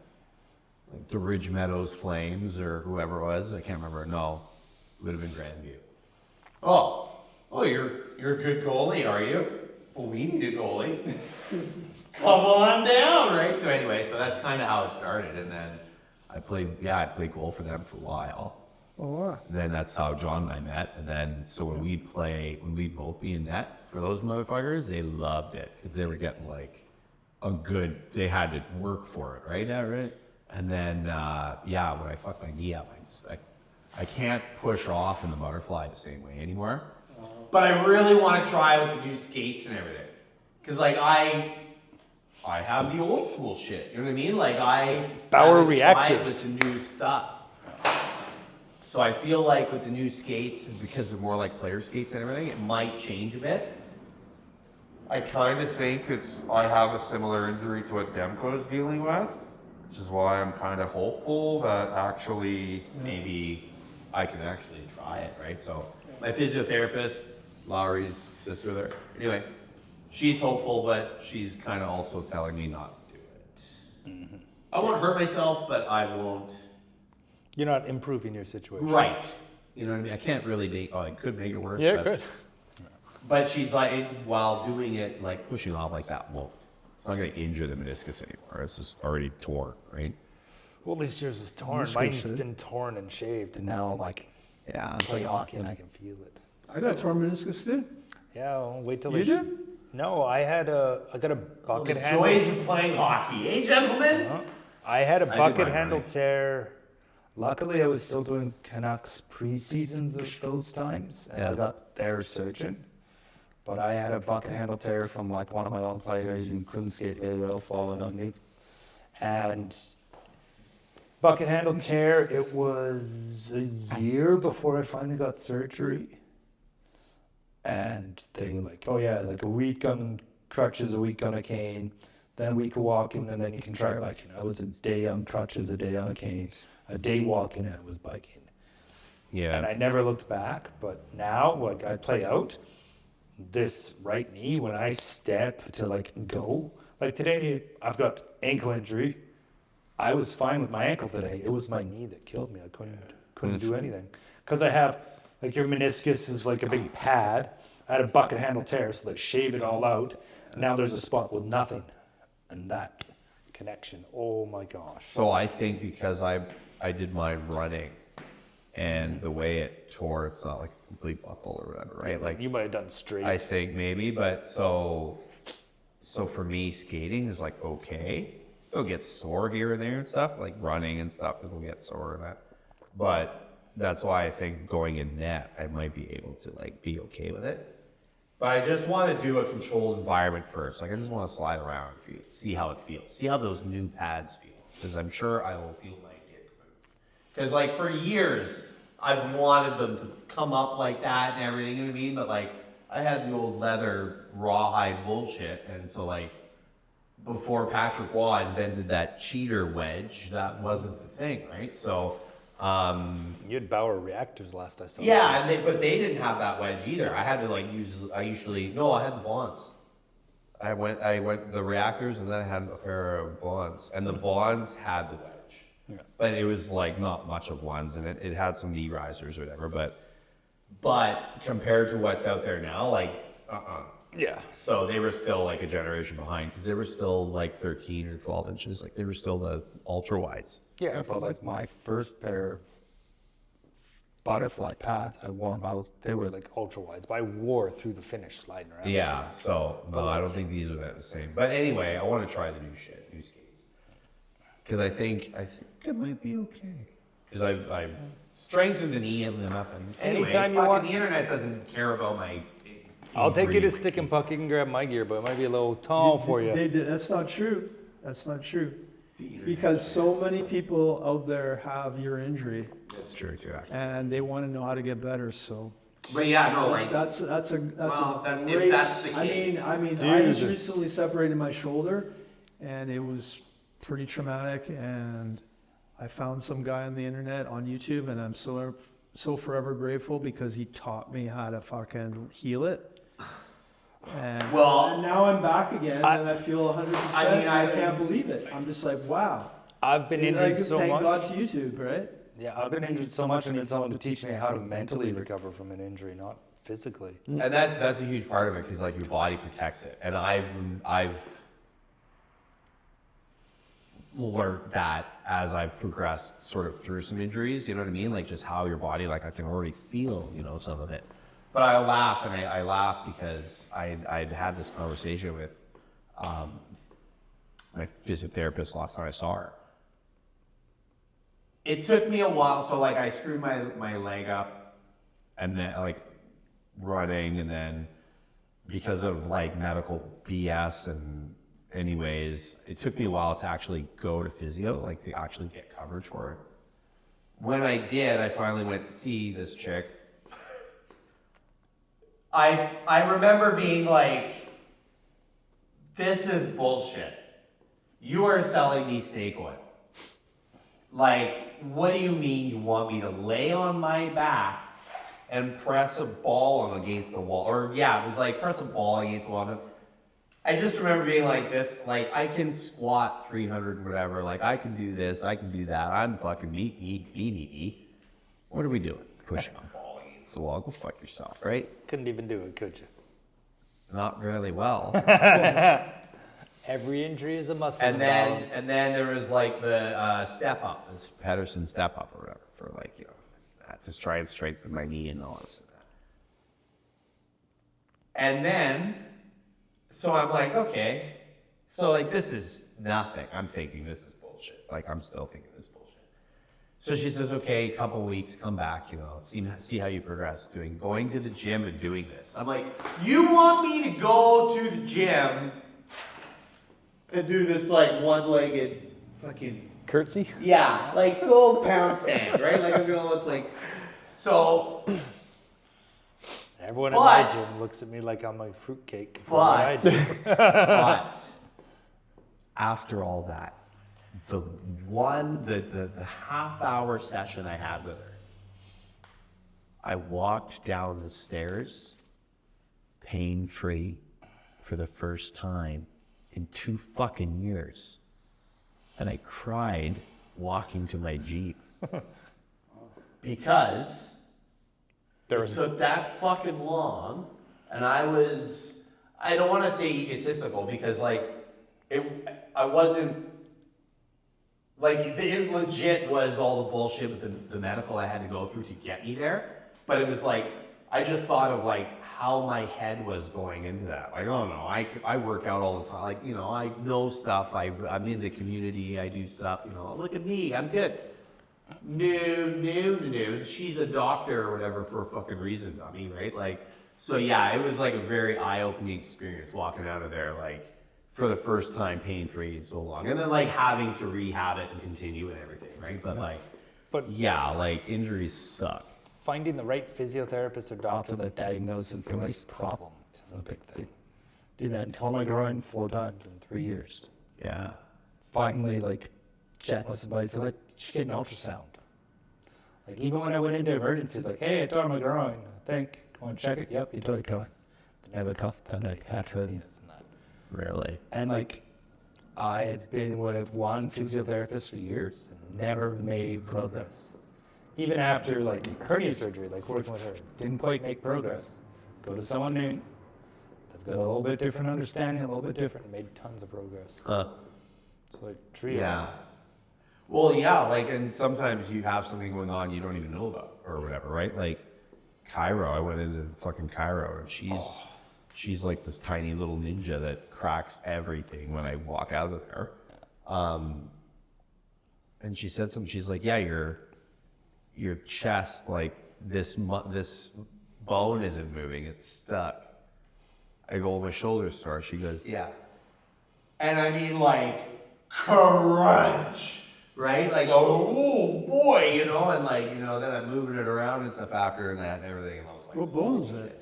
This clavicle? Yeah. Holy shit. Like it was like sticking, so I wasn't getting full range, right? Like this because anyway, there's tight muscles and it's the whole thing. But yeah, so anyway, she was like just shit like that. Like sometimes you just don't know, right? Like or you just because you protect it or mentally or what have you, right? Like your posture from being on your fucking phone or whatever, right? Like you gotta sit up and sit back and What was it one person said? Chiropractor works on the frame of your car. No kidding. Because your skeleton is your frame. If your physiotherapist works on like your tires and that, like aligns them and stuff. But if your frame's bent, you can't align the tires. Type of thing. It's important to see all of them. Go get checked out, motherfuckers, if you're playing beer league or anything. it's very important. It's very important to make sure that you're doing the right things to make sure that you're keeping your body healthy. No, man, because like a lot of guys our age and that, like we think we know what we're doing, and you don't. You know, you might think you have a physical job or something and that, and you know what's up. Talk to a pro, you know, if you have the coverage, great. If you don't, spend the money at least for a consultation or two so that you get pointed in the right direction. Yeah. Because it's huge. It's so big. My chiropractor is super good. Always trust them. Yeah. Had some good chiropractors. There's some bad ones out there. Do your research.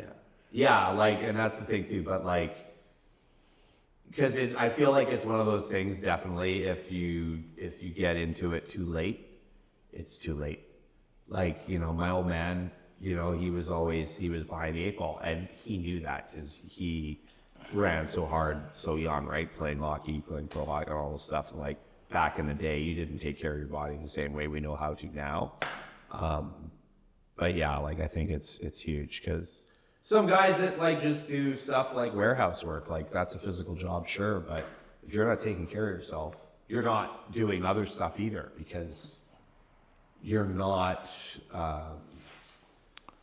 you're not like rehabbing, right? Like you're not sort of balancing setting yourself everything. up. Yeah, you're not setting yourself up so that you can go do stuff for fun that is physical because you're too tired doing other stuff, right? Like if you're in a warehouse all day, whatever, your back hurts because you're not lifting properly because your posture's shit because you're fucking on your phone all day.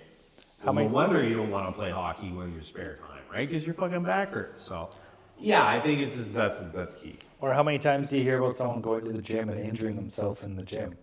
Well, like, I do this weight and I do that and that, so I should be able to do this one.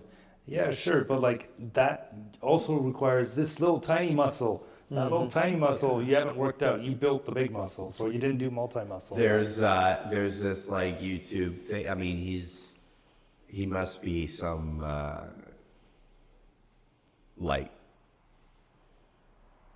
celebrity fitness trainer guy. Bald, obviously he's jacked. But he talks about that. He says, like, if you go to a gym and you see some fucking 25-year-old bouncing weights off your chest, go for it. If you're like fucking just 300 pounds and you're 25, go get it, man. Because you're fucking rubber bands and hopes and dreams. Because you're 25. See a 40-year-old doing that? You walk over there and you slap them across the face. Because you're 40. You need to fucking go slow.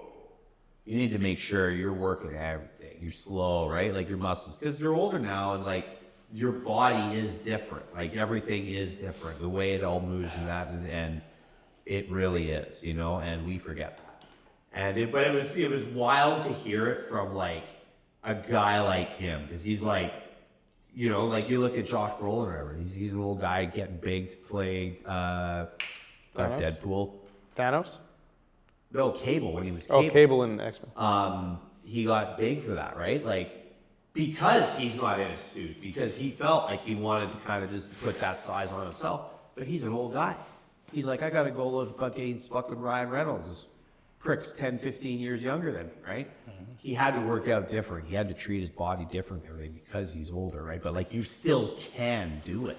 Mm-hmm. It's just, it takes a lot more and everything, but you really have to pay attention to like the aches and pains and doing things proper, because if you don't, like if those little stabilizer muscles don't have the fucking strength they need, you're fucked. Because that's all it takes, and now you're sitting on the couch for a week. Mm-hmm. Dude, man, you sleep on the couch wrong at our age, and you're like, Well, yeah. Shouldn't have slept on the couch last night. Tell me about it. So I slept at my desk all morning. Talk about sleep. Let's go. Yeah, let's get out of here.